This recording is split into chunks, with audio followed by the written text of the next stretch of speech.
আসসালামু আলাইকুম রহমতুল্লাহি ওয়া বারাকাতুহু। জামিল ভাই কি শুধু নামই সুন্দর নাকি কামই সুন্দর, এটি আপনাদেরকে একটু বোঝানোর জন্য জামিল ভাইয়ের নিজের রোপণ করা ধানের ক্ষেতের কিছু দৃশ্য আমি আপনাদের সামনে আজকে উপস্থাপনা করব। সারা জীবন এই কাজটিকে আমি খুব পছন্দ করি এবং মূল্যায়ন করে যত্ন সহকারে শিখেছি, কিন্তু কোনোদিন আমি উপস্থাপনা বা জনসম্মুখে প্রেজেন্ট করিনি। তো আমার একটি দক্ষ অভিজ্ঞতা আপনাদের সাথে শেয়ার করছি। যারা ধান গাড়তে চান এবং যারা ক্ষেত খামার করতে চান, যারা আফগানিদের মতো বাংলাদেশে যারা ধান রোপণ করতে চান কৃষি রোপণ করতে চান বা কৃষিকে উন্নত করতে চান, তাদেরকে অবশ্যই বলবো যে এইভাবে, এটা আসলে আপনারা মনে করতেছেন যে হতে পারে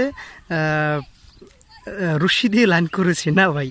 এই যে এই খুঁটুটি দেখতেছেন এবং মাঝখানে আর একটি খুঁটু দেখা যাচ্ছে, এই খুঁটু, তারপরে খুঁটু এবং আমি আরও দেখাচ্ছি, সব খুঁটু আমি একাই রশি ছাড়া, দড়ি ছাড়া, হাত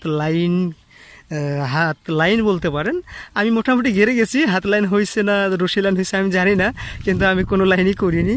আমি শুধু চোখ লাইন বা চোখ দিয়েই আইডিয়া বাট টার্গেট করে গেছি।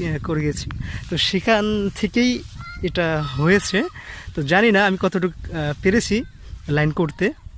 আমি আসলে যেমন আমার নামটিকেও সুন্দর করেছি, আমি আমার কাজটিকেও সুন্দর করেছি। ঠিক আছে, আপনারা কেউ মাইন্ড করবেন না। আমি হয়তো নিজের ব্যাপারে বেশি কিছু বলে ফেলছি কি না, ক্ষমা চাচ্ছি। তো আমি আপনাদেরকে একটু আমার রোপণকৃত ধানের ক্ষেতটি একটু ঘুরিয়ে দেখাচ্ছি যে আসলে বাংলার প্রকৃতি।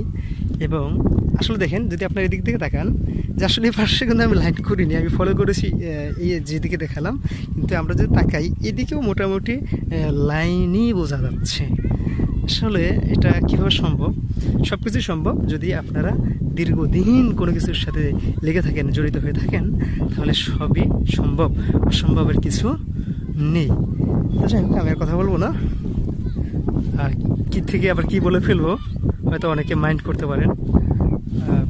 আশা করি যারা ভালোবাসেন, পছন্দ করেন আমার কন্টেন্ট, লেকচার, গজল, কোরআন তেলাওয়াত এবং ছোটোখাটো বক্তব্য বা ওয়াজ,